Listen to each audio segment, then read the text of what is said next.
നമസ്കാരം, മലയാളി വാർത്തയിലേക്ക് സ്വാഗതം. പ്രധാനമന്ത്രി നരേന്ദ്രമോദിയുടെ ധ്യാനത്തിനെതിരെ തിരഞ്ഞെടുപ്പ് കമ്മീഷന് കോൺഗ്രസ് പരാതി നൽകിയിരുന്നു. മോദിയുടേത് പരോക്ഷമായ തിരഞ്ഞെടുപ്പ് പ്രചാരണമാണ് എന്നായിരുന്നു കോൺഗ്രസിന്റെ ആരോപണം. വാർത്തകളിൽ നിറഞ്ഞു നിൽക്കാനാണ് തിരഞ്ഞെടുപ്പിന്റെ പരസ്യ പ്രചാരണം അവസാനിച്ച ശേഷമുള്ള ധ്യാനമെന്നും ഇത് സംപ്രേഷണം ചെയ്യുന്നതിൽ നിന്നും മാധ്യമങ്ങളെ വിലക്കണമെന്നുമായിരുന്നു കോൺഗ്രസിന്റെ ആവശ്യം.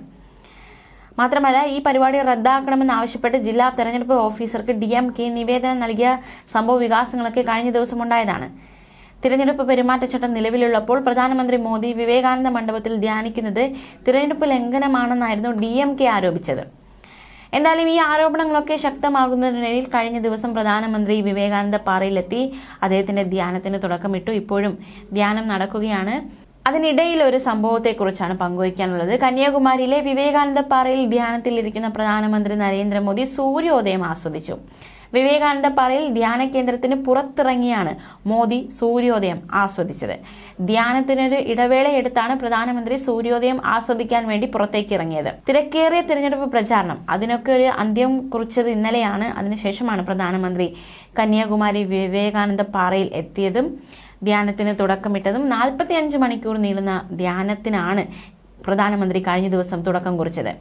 ഇന്നലെ വൈകിട്ട് കന്യാകുമാരി വിവേകാനന്ദ പാറയിൽ എത്തിയ മോദി നാളെ വരെ ഇവിടെ ധ്യാനത്തിലിരിക്കും. വിവേകാനന്ദ പാറയിലെ ധ്യാന മണ്ഡപത്തിലാണ് ധ്യാനം നടക്കുന്നത്. മറ്റൊരു പ്രത്യേകത എന്ന് പറയുന്നത്, സ്വാമി വിവേകാനന്ദൻ ധ്യാനമിരുന്ന അതേ ഇടത്ത് തന്നെയാണ് മോദിയും ധ്യാനമിരിക്കുന്നത് എന്നതാണ്. കന്യാകുമാരിയിലെത്തിയ മോദി ആദ്യം ഭഗവതി ക്ഷേത്രത്തിൽ ദർശനം നടത്തി. 45 മണിക്കൂർ നീണ്ടു നിൽക്കുന്ന ധ്യാനമാണ്. അതിനുശേഷം അദ്ദേഹം ഡൽഹിയിലേക്ക് മടങ്ങും. മോദിയുടെ ധ്യാനം പ്രതിപക്ഷ കക്ഷികൾ രാഷ്ട്രീയ ആയുധമാക്കി കഴിഞ്ഞിരിക്കുന്നു എന്നതാണ് കഴിഞ്ഞ ദിവസത്തെ കോൺഗ്രസിന്റെ പരാതിയിൽ നിന്ന് മനസ്സിലാക്കാൻ സാധിക്കുന്നത്. അവസാനഘട്ട തിരഞ്ഞെടുപ്പിനെ സ്വാധീനിക്കാനുള്ള തന്ത്രമെന്നാണ് പ്രതിപക്ഷ പാർട്ടികൾ മോദിക്കെതിരെ ഉന്നയിക്കുന്ന വിമർശനം. ധ്യാനത്തിന് തിരഞ്ഞെടുപ്പ് കഴിയുന്നതുവരെ വിലക്ക് ഏർപ്പെടുത്തണമെന്ന പ്രതിപക്ഷത്തിന്റെ ആവശ്യം തിരഞ്ഞെടുപ്പ് കമ്മീഷൻ തള്ളിയിരുന്നു. ധ്യാനം ഇരിക്കുന്നത് തിരഞ്ഞെടുപ്പ് പ്രചാരണത്തിന്റെ ഭാഗമായി കാണാനാവില്ല എന്നായിരുന്നു കമ്മീഷൻ സ്വീകരിച്ച നിലപാട്. മോദിയുടെ ധ്യാനം പെരുമാറ്റച്ചട്ട ലംഘനമല്ലെന്നും കമ്മീഷൻ ചൂണ്ടിക്കാട്ടിയിട്ടുണ്ട്. അതേസമയം കനത്ത സുരക്ഷാ ക്രമീകരണങ്ങളാണ് വിവേകാനന്ദ പാറയിലെ ധ്യാന മണ്ഡപത്തിൽ പ്രധാനമന്ത്രിയുടെ ധ്യാനം നടക്കുന്നത്. പ്രധാനമന്ത്രി നരേന്ദ്രമോദിയുടെ കന്യാകുമാരിയിലെ ധ്യാനം 2ാം ദിവസത്തിലേക്ക് കടന്നു. നാളെ വൈകുന്നേരത്തോടെ എല്ലാം അവസാനിപ്പിച്ച് മോദി വാരണാസിയിലേക്ക് മടങ്ങും. കന്യാകുമാരിയിൽ നിന്നും തിരുവനന്തപുരം വിമാനത്താവളത്തിലെത്തി അവിടെ നിന്നായിരിക്കും അദ്ദേഹത്തിന്റെ മടക്കയാത്ര. പ്രധാനമന്ത്രിയുടെ മടക്കയാത്ര വരെ വിവേകാനന്ദ പാറയിലേക്ക് സന്ദർശകർക്ക് കടുത്ത നിയന്ത്രണമാണ് ഏർപ്പെടുത്തിയിരിക്കുന്നത്. രാത്രി മുഴുവൻ വിവേകാനന്ദ പാറയ്ക്ക് ചുറ്റും പോലീസ് സുരക്ഷ ഒരുക്കിയിരുന്നു.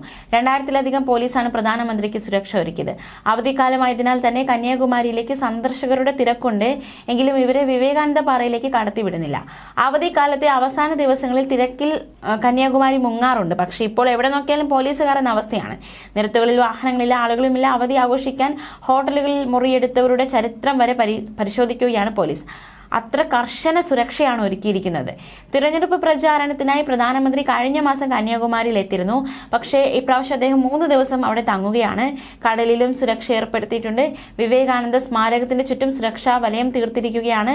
നാവികസേനയുടെ ബോട്ടുകളും കോസ്റ്റ് ഗാർഡിന്റെ കപ്പലുകളും. അങ്ങനെ കനത്ത സുരക്ഷയിൽ പ്രധാനമന്ത്രി ധ്യാനമിരിക്കുകയാണ്. ന്യൂസ് ഡെസ്ക്, മലയാളി വാർത്ത.